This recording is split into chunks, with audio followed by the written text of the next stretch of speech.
Find more questions and study at your own pace on our website. The link will be in the description. Let's get started. Question 1. You have an Azure subscription that contains an Azure Kubernetes Service Cluster named AKS1. You have an Azure Container Registry that stores container images that were deployed by using Azure DevOps Microsoft-hosted agents. You need to ensure that administrators can access AKS1 only from specific networks. The solution must minimize administrative effort. What should you configure for AKS1? Option A, authorized IP address ranges. Option B, an application gateway ingress controller. Option C, a private endpoint. Option D, a private cluster. The answer is option A. To ensure that administrators can access an AKS cluster only from specific networks while minimizing administrative effort, you should configure authorized IP address ranges. This feature restricts access to the AKS API server to a specified set of IP address ranges, providing a straightforward way to control network access without requiring additional infrastructure or configuration. Question 2. You have an Azure web app named Web App 1. You upload a certificate to Web App 1. You need to make the certificate accessible to the app code of Web App 1. What should you do? Option A, add a user-assigned managed identity to Web App 1. Option B, add an app setting to the Web App 1 configuration. Option C, enable system-assigned managed identity for Web App 1. Option D, configure the TLS/SSL binding for Web App 1. The answer is option B. To make the certificate accessible to your app code in an Azure web app, you should add an app setting to the web app's configuration. Specifically, you need to use the app setting Website Load Certificates with the certificate thumbprints. This setting allows your app to load and access the certificate during its runtime. Question 3. You plan to implement JITVM access. Which virtual machines will be supported? Option A, VM2, VM3, and VM4 only. Option B, VM1, VM2, VM3, and VM4. Option C, VM1 and VM3 only. Option D, VM1 only.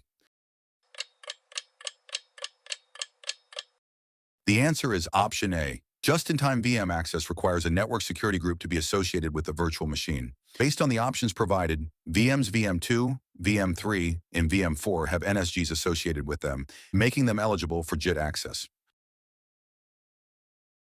Question 4. You have an Azure subscription that contains a user named admin1 and a virtual machine named VM1. VM1 runs Windows Server 2019 and was deployed by using an Azure Resource Manager template. VM1 is the member of a backend pool of a public Azure Basic Load Balancer. Admin1 reports that VM1 is listed as unsupported on the just-in-time VM access blade of Azure Security Center. You need to ensure that Admin1 can enable just-in-time VM access for VM1. What should you do? Option A, create and configure a network security group. Option B, create and configure an additional public IP address for VM1. Option C, replace the basic load balancer with an Azure Standard Load Balancer. Option D, assign an Azure Active Directory Premium Plan 1 license to Admin1.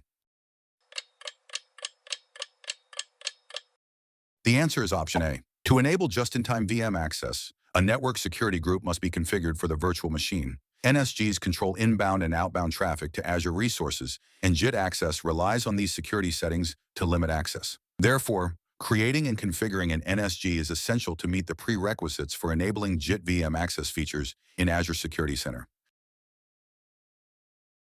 Question 5.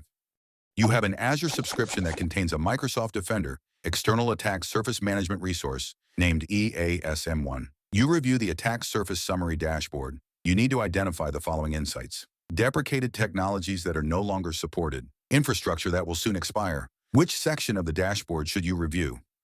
Option A, securing the cloud. Option B, sensitive services. Option C, attack surface priorities.